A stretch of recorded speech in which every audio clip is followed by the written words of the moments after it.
Hey guys, Folded Legs here. Welcome back to the channel. Before we jump into today's video, do me a quick favor, hit that like button, subscribe, and turn on the bell so you never miss a new upload. It only takes a second, but it helps us grow and keeps the community strong. Plus, it lets me know you're enjoying the content so I can keep bringing you even more. Alright, let's get started. Hey guys, before we jump into the madness, quick disclaimer, yeah, the avatar looks a little different this time. I changed the style up, let me know in the comments if you dig it or if I just look like I lost a fight with my own editing software. And yes, there's gameplay in the background. Because what's a Folded Legs video without random chaos behind deep thoughts? Normally, I watch the anime first, take notes, clean things up, and turn that into a script. But this time, nah, we're doing it live. Solo Leveling was requested by one of you, and I thought, why not make it as real as possible? So this is my genuine reaction, no retakes, no filter, just me losing my mind in real time as things explode. Fair warning, this anime doesn't hold back. So if I sound confused at times, that's because I was. If I start yelling about random ants, that's also because I was. And if I sound like I'm emotionally attached to a guy who can't stop bleeding every episode, well, yeah, that's accurate. Stick around, drop a comment, and let me know if you felt the same way watching it. All right, enough warm up, let's get into the breakdown. So here's the thing, Solo Leveling might not be my favorite anime ever, but it's easily one of the most entertaining I've seen in a while. It takes that hero story energy you get from shows like My Hero, Academia, or any other hero-style story, and strips away all the hand-holding. You're dropped right into chaos, and somehow it just works. The pacing is wild. 1 minute you're watching an average guy struggle to keep up, and the next, he's unlocking new powers faster than my internet drops frames. It's loud, stylish, and sometimes ridiculous, but it owns every second of it. What I really love, though, is how grounded it still feels under all the action. It's not about being perfect, it's about growth, pain, and learning how to keep going even when the world treats you like you're nothing. That part hit me personally. It's a reminder that sometimes the grind itself is the victory. The visuals are sharp, the soundtrack slaps, and the stakes actually feel real. You can tell this anime isn't afraid to get dark, but it still leaves room for those hype moments that make you want to jump up and yell, "Let's go." Even if you're watching at 2 a.m., so Chill Doctor, it's a must watch. Not flawless, but powerful, fast-paced, and full of emotion. It's the kind of show that keeps you glued to the screen and makes you wish leveling up worked in real life. Alright, from this point forward, there may be a few minor spoilers sprinkled in, but I tried to keep them light. You've been warned, let's dive into Solo Leveling. Grab your snacks and let's go. Starting from episode 1. Episode 1, the Ant Apocalypse and Confusion combo. So we start out with people fighting giant ants, because apparently Japan ran out of normal hobbies. There's zero context, just boom, instant chaos. Anime explosions everywhere. It's like the director said, forget story, just give me carnage. Then finally we get the backstory hunters ranked by power. Our main guy's the weakest of the weak, and his healer friend's basically his emotional support medic. They find a deranked dungeon, but plot twist, it's a death trap with better lighting. One guy loses his head, literally, and the episode ends with everyone screaming like they just realized they picked hard mode for life. Episode 2, brains over brawn and blood everywhere. Turns out that D-rank dungeon, yeah, more like a rank on steroids. Everyone's panicking while our weak guy's just trying to survive long enough to update his will. But credit where it's due, he keeps his cool. Proof smarts can beat muscles. and even outshines the tough guys. This episode doesn't pull punches, it's gory, gritty, and finally gives us stakes worth caring about. You can almost smell the panic when he makes that final call to stay behind and save his team. It's brutal but powerful. The man bleeds out smiling, like, well, that sucked, but at least I mattered. Episode 3, The Gamer Awakens. Our guy wakes up in a hospital, fully healed like nothing happened. Anime medicine really needs to be studied by science. Two government pretty boys in tuxes show up looking like they sell car insurance for superheroes. They basically say, congrats, 6 of 13 lived and you're somehow fine. Everyone thinks he's had his second awakening, except he hasn't, because even the rules are confused now. Then he meets his sister's sweet kid. First real family moment we've seen, and boom, the weird video game interface appears. He learns the game's real. The penalties are brutal, and skipping a task means pain. By the end, he's smashing goblins like it's therapy, but still looks like someone who hasn't emotionally responded yet. Episode 4, Level Up or Die Trying. Episode 4 kicks off mid-fight wolves. Blood, and our guy realizing he's not weak anymore. Physically, he's fine. Mentally, he's still, please don't eat me. Out of nowhere sword, because apparently blades just spawn when you're mad enough. He wipes out monsters left and right, has a full tutorial moment on how leveling works, and starts to look like a real hunter instead of the group liability. Then he decides to fight a giant snake because why not tempt fate again? He wins, gets a shiny new weapon, and even saves a random team from a rock monster on the street casually one-shotting it like he's deleting browser history. Weakest hunter? Not anymore, and he knows it. Episode 5, Rent, Muscles, and Betrayal. We open with nurses practically fainting over our guy's new abs. Like bro just unlocked the post-hospital glow-up achievement. Honestly, nice break from non-stop decapitations. He's broke, rent due, so he takes a sketchy bag carrier. Gig in a dungeon because what could go wrong? They tank, bug swarm, total chaos. Then boom, betrayal. His teammates toss him like free loot, assuming he'll die quietly. Joke's on them, our man's about to turn this betrayal into a group discount on vengeance. Episode 6, Spider Slayer arc begins. The traitors think the dungeon boss will squash him, but Jinwoo's like, I've seen worse on a Monday. He fights instead of runs respect.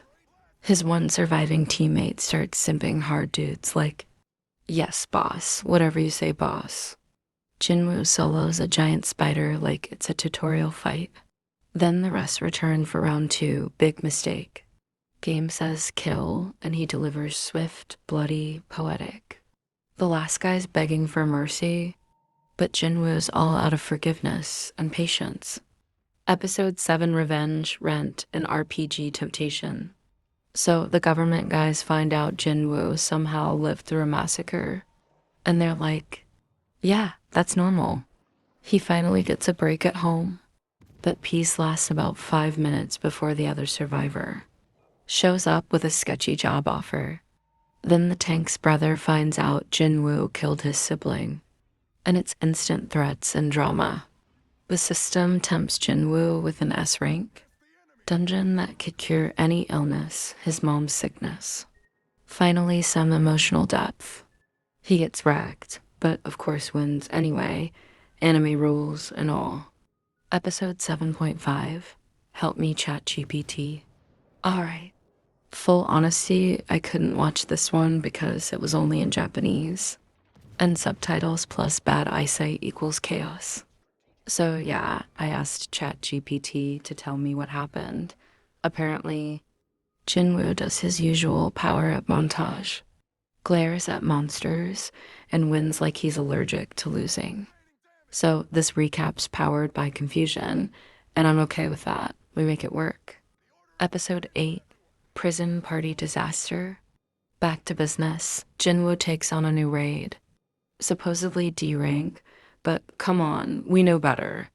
He meets the OG squad from episode 1 again. Awkward silence everywhere. And surprised they're teaming up with actual prisoners. It's tense, weird, and feels like an anime version of Scared Straight. Not much happens yet, but the dread is real. You just know something awful's coming next episode. Episode 9, Murder, Magic. And sup bro energy. So Jinwoo's old squad finally admits he's not weak anymore, which is nice after all the trauma. Everyone's proud. Then boom, someone's been murdering the team. 3 prisoners and 2 raiders gone. All thanks to one psycho in their group. We get an epic assassin versus mage fight. Spells flying, chaos everywhere. Until Jinwoo steps in like, "Sup bro, mind if I end this?" Naturally, he wins anime law. The old man takes the blame to protect Jinwoo's secret, proving loyalty still exists. Episode 10, Drunks. Deals in danger. Jinwoo's trying to blend in, but everyone's noticing something's off. His new team looks like they were picked from a bar. Crawl one might even be a kid. Somehow they raid a dungeon, crush it, and everyone's like, wait, how? Meanwhile, the White Tiger Guild, not the government. My bad earlier is side-eyeing him hard. Jinwoo keeps having nightmares, hinting he's not done evolving money deals, rumors, and pressure. It's building fast. Episode 11, Invisible Armor and Infinite Enemies. Jinwoo dives into a dungeon expecting hell. And surprise, it's worse. His mana won't recharge. The enemies know his weaknesses, and his armor's basically stealth mode on. He realizes the real boss hasn't even shown up yet. Cue waves of monsters, red bars everywhere, and Jinwoo standing there like, guess I'm not sleeping tonight. Episode 12, God Mode Unlocked. Jinwoo's back in the dungeon, staring down endless waves of enemies like it's just another Tuesday. He's exhausted, bleeding, but his willpower's insane. Each enemy he cuts down makes him stronger, literally leveling up mid-fight.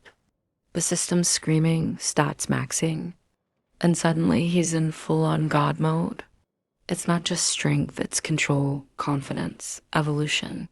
When the final monster falls, he's not the same weak hunter anymore. He's something entirely new, and everyone's about to find out. And that wraps up season 1 of Solo Leveling. What a ride. From guy who can barely survive ants to walking apocalypse. Jinwoo's growth has been unreal. I love when an anime shows real grind where effort actually means something, not just magic plot armor. This series hits hard, fast-paced fights, killer animation, and a story that actually rewards persistence. It's intense, emotional, and surprisingly personal. The game system gimmick could have felt cheap, but instead it gave the story structure goals, challenges, consequences. And yeah, it gets dark, but never just for shock value. It's about fighting forward, even when the world calls you weak. For me, that message lands deep, crawling, falling, getting up again. That's real life. Sometimes that means dragging yourself across the floor to get back in your chair, or pushing past every voice that says you can't. Jinwoo's story isn't just fantasy, it's the raw truth that strength is built through pain and persistence. So if you haven't watched Solo Leveling yet, you're missing out. A solid 9 out of 10 from me, Stylish, emotional, and relentless. Alright guys, that's gonna wrap up this review. If you made it all the way here, you're officially one of the real ones, seriously. Thank you for watching, liking, and just hanging out with me every week. There's a ton of anime content out there, but the fact that you choose to roll with me, it means everything. Covering this show week by week honestly reminded me why I love doing this. Laughing through the chaos, getting lost in the hype, and somehow finding a little meaning buried under all the blood and boss fights. Solo leveling isn't just a power fantasy, it's a story about grinding through pain, literally leveling up your life. And that's something I think all of us can relate to in one way or another. Every episode gave me something different, sometimes adrenaline, sometimes heartbreak, sometimes just pure what is happening energy, but it never once felt boring. The pacing stayed tight, the visuals hit hard, and the music, absolute banger. The more I think about it, the more I realize how rare it is for a show to balance chaos with character growth as well. Jinwoo didn't just become stronger, he became someone worth rooting for. So, yeah, this season, a complete win. Maybe not my favorite anime ever, my hero. Academia still has my heart when it comes to pure hero vibes, but Solo Leveling carved out its own lane. It's darker, grittier, and unapologetically over the top. And I love that. It's not perfect, but it's powerful. And it's a must-watch for anyone who loves high stakes, storytelling with just the right touch of insanity. Before we wrap, I just want to say thank you. Every single one of you who clicked, commented, liked, or even just listened in the background, you're the reason I get to keep doing this. Seriously, from the bottom of my heart. Thank you for being part of this weird little community we're building. You're all legends. Now, if you enjoyed the video, drop a like, subscribe if you haven't, and comment below your favorite Jinwoo moment or just type God mode. So I know you made it to the end. For my diehard viewers, the ones who stay through every dungeon dive and random tangent, your secret code this week is level 99 chair warrior. Put it in the comments so I know you're one of the real ones. Next week, we're diving straight into season 2. So get ready for new fights, new chaos, and probably a few new emotional breakdowns from me. Until then, stay strong, keep grinding, and remember, no matter what dungeon life throws at you, you've got this.